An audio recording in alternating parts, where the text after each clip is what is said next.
Welcome to another Habs Daily News with the hockey coach guru, Coach FRENCHY for the Hockey National Show. Today, episode number 48, we're going to talk about Marc Bergevin versus Jeff Gorton and a trade bait, Jeff PETRY. Don't go nowhere.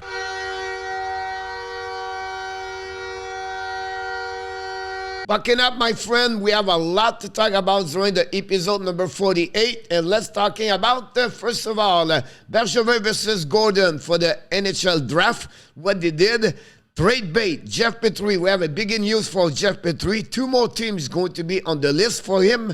The prospect NHL draft 2022, HUTSON. And finally, update for the NHL playoff controversy goal last night, and then the Memorial Cup in St. John.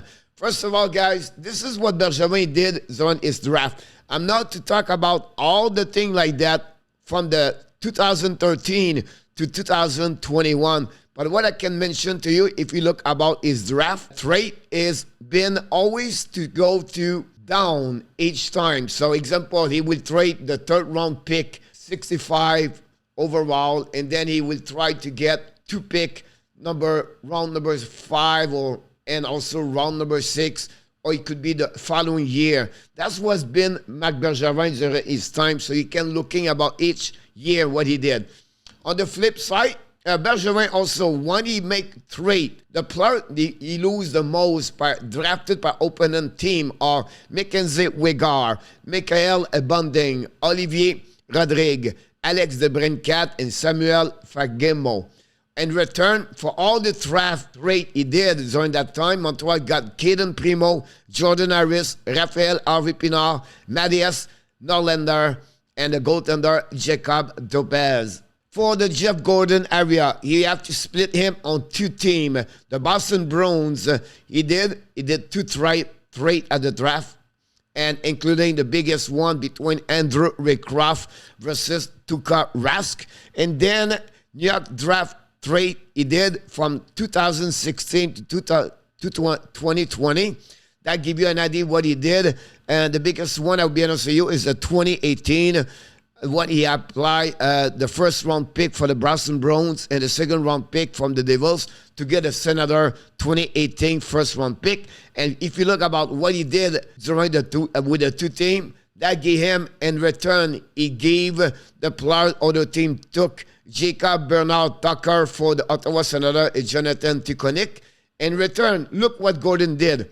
He got for the Bruins, guys, Brad Marchand, and then for the New York Rangers, Elias Anderson, Philippe Chedil, and Kadri Miller. So overall, Gorton did very well on the NHL draft. What he might take, guy, about this, what I want to bring to you, there are really two different contrast style between Bergevin and Gorton. But the Bergevin area, he loved to move down later in the draft, or he want to get another pick in the later years. So that's what's been. So he loved the quantity of the draft versus the quality. For me, it's a style of the GM who love to get an home run from his scout. On the flip side, Gorton does not hesitate to trade up. Many for the first round pick did many times. So he's not scared to take two pick and to go up, to make a trade with the players and the pick to go up. He's been there. He go there a couple of times for the first round pick. Him, it's about the quality versus the quantity. So that's the difference between Bergevin and Gorton. And finally, guys, be ready. NHL Draft 2022 is in Montreal. Jeff Gorton and Ken Hughes are not done. Do not be surprised, a shock, if the Montreal trade a players package deal and they go up NHL Draft 2022. Now, I want to mention today the Jeff PETRY. A couple of days ago, I mentioned about Jeff PETRY, the value of Jeff PETRY, what he can go, everything like that. They have another direction now we heard for the last 24 hours coming from different people from the Atlantic. First of all, we know he was already related to the Detroit Red Wings. In return, they could get a prospect, example Zadina. It could be another player's prospect, but that's what they expect of the Detroit Red Wings. The Dallas Star, if I was straight to Jeff Petry, guys, the situation over there is really important. If they don't sign John Klingberg, both of them, they want to come back. Klingberg want to go back to Dallas. Dallas want him, but they don't have no money. And that's the biggest problem. If they lose him, guys, in Dallas and the prospect and the team they have nobody on the right defenseman. Very important for them to get a really strong right defenseman. And Jeff Petry will now become a really big asset for them. So what are you talking about, Coach? The Dallas Star guy has 18 pick overall. It's not maybe the 13, 12, or 12, 13 we talked about earlier in the last couple of videos. Maybe they're looking for Montreal. But at 18, they still have a great players over there. They could have a package deal with PETRY, the 26th round pick, and get a number 18. I will not be surprised also in return to get a number 18, the Dallas gave away could have been in return. Come on, Coach, could have been. Yes, he's only one more year anyway with $3 million. If Carey Price is not coming back, you have two veterans, Jake Allen and could have been in the net. And after that, both of them are done. So for me, to get that first round pick for Petry, I wouldn't be surprised if Dallas gave away a contract. The Philadelphia Flyers guy, this is a little bit a long shot, but here my 2 cents about Flyers. First of all, yeah, Coach, you have Ren Ellis and you have Ristolainen. But Ren Ellis guy, it's not guaranteed he's going to be ready for the upcoming year. We're not guaranteed he's going to have a full recovery at 100%. Secondly, Philadelphia Flyers announced when they bring Tortorella, we're not going to rebuild. We're going to go right away there. We're going to make some trade. So to get Jeff Petry, I believe that's another way where the Flyers talk about. They want to have bring that roster better for the upcoming year. So it's at the 13th. Finally, the Pittsburgh Penguins, guys, a little bit along their shot, but is at the end of the day, if Chris Letang does not return, Pittsburgh don't have a lot defensemen, right defensemen, then carry on the puck transition. And I think it could be to get Petry something they were looking for, because it's not Marino over there is going to carry on that team on the right, and they have nobody on the prospect area on the defenseman, right defenseman.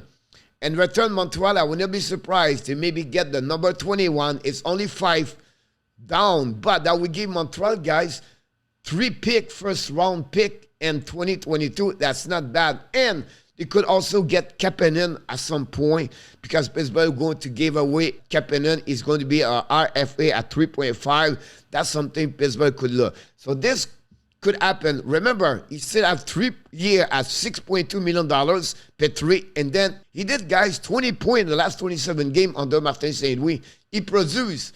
And many teams are now looking for a player like Petry as a right defenseman. Can the Montreal move him? I'm not sure. But I want to give you a little bit more some update about Jeff Petry and what's coming for the NHL draft for the Montreal Canadiens. Now, the prospect guy, I'm going to go flying this one over there, but it's Lane Hudson. When you look at Lane Hudson, 2 things he picked curiously. 5'8" only and 148 pounds. He's more at 160 pounds now. But the way with his skating, not skating, they carry on the puck and he make all the kind of fake, and with his hand left and right is unbelievable. It reminds a lot Tony Crook for me in the NHL. Can he play that players? I'm not sure. But again, there's something where it would be interesting where he's going to pick. Some people put him down at the end of the first round. Some then put them late in the at the end of the second round. It's really not sure. A lot of teams will be worried about his size at 5'8". Draft prospect gave 80 skating, 67 stick angling, 78 hands. IQ, guys, 81. But again, physicality on the defense, 61 and 68. The elite prospect put in 47. The draft prospect, 35. Athletic, 19. I believe for me, it's 40. Second round is going to be out of this draft pick. Now, he's only 5'8", 160, shoot on the left. His strength is deception. IQ, unbelievable. His passing is great. Under construction, guys, going to be his sight, his strength, his shot, and also his skating. If the team can develop him properly, he could have a career in NHL in my eyes. Now, this coming from the, again, for the Atlantic is something you have to realized from Scott Wheeler. Take a time to read this. I'm not going to go through this, but remember, Lane Hudson, 5'8". Another example, can he have his size to play in NHL? This is a big question. Is someone going to follow up? Finally, guys, the Memorial Cup. Yesterday, the Edmonton beat the St. John by the score 4-3 and overtime. It was Wednesday night. I apologize. The standing right now with that W for Edmonton and overtime. St. John have 4 points and 2 games. Shawinigan 3 points and 1 game. Edmonton have 2 points and 2 games. Edmonton 0 and 1 game. Tonight, Shawinigan and Edmonton play together. Very important game for both teams. Finally, guys, last night, the Colorado Avalanche win over the Tampa Bay Lightning 3-2 and overtime. Nazem Kadri scored the overtime goal back in the lineup for the Colorado. And then the controversy goal on that one over there. What you talk about?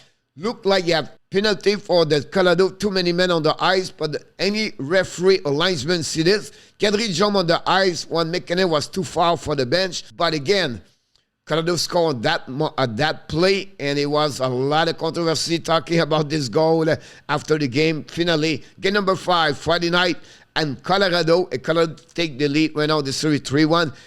Wow, guys, this was quick. Episode number 48. We give you all this information. Please, before we leave, we invite you, don't forget to click on the likes, subscribe to the show, sharing, and below this video, tell me what you think about Bergevin versus Jeff Gorton, and finally, Jeff PETRY's situation, and, of course, Lane Hudson. Until then, my friend, we want to remind you, of course, you have greatness inside of you. Have an amazing, great day, everybody. I can't wait to see you for the next video of the Habs Daily News.